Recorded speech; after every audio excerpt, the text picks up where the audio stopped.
I'm going to give you some books to read so you don't act stupid.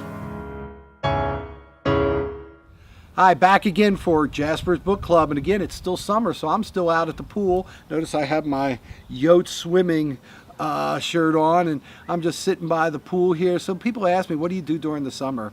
And part of it is the pool, part of it is having a nice beverage at times, but also what I have to do is I have to prepare for classes in the fall and the whole next year.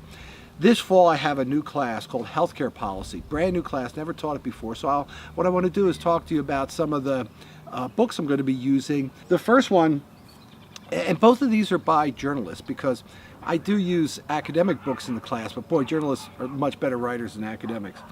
This is called America's Bitter Pill: Money, Politics, Backroom Deals, and the Fight to Fix Our Broken Healthcare System. Stephen Brill is a tremendous journalist.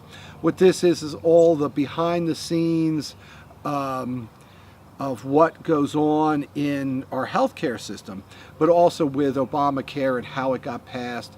A lot of this is about what happened as far as how the process actually occurred, how the policy got done, which is kind of disturbing to some people, especially how he goes through a lot of problems with the system that don't really get solved because of some of the interest groups and some of the politicians who are looking out more for themselves and what's best for the whole country. But it's a tremendous book if you really want to understand the behind the scenes and what goes on in the policy process.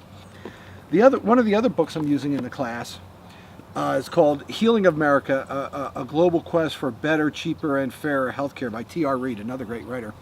And what's interesting is he also has a health condition. He has a bad shoulder from what he says when he was in the Navy.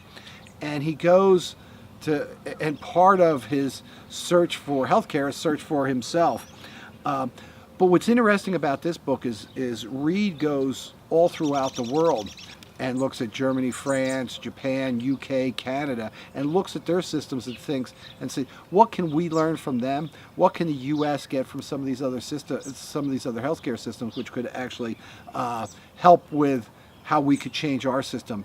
And he has some ideas in this, but I think what's really best, and I think a lot of people might find very interesting, is how other countries deal with their healthcare system, and that they're not all socialist, government control everything. They still have private doctors, they still have private hospitals, but how they handle it differently, and really again change the thing, how they see healthcare as more of a right than just a privilege, which is more what we have in the United States. So these are two of the books I'm using, and I have to be working on them, creating this whole new wonderful course for the fall.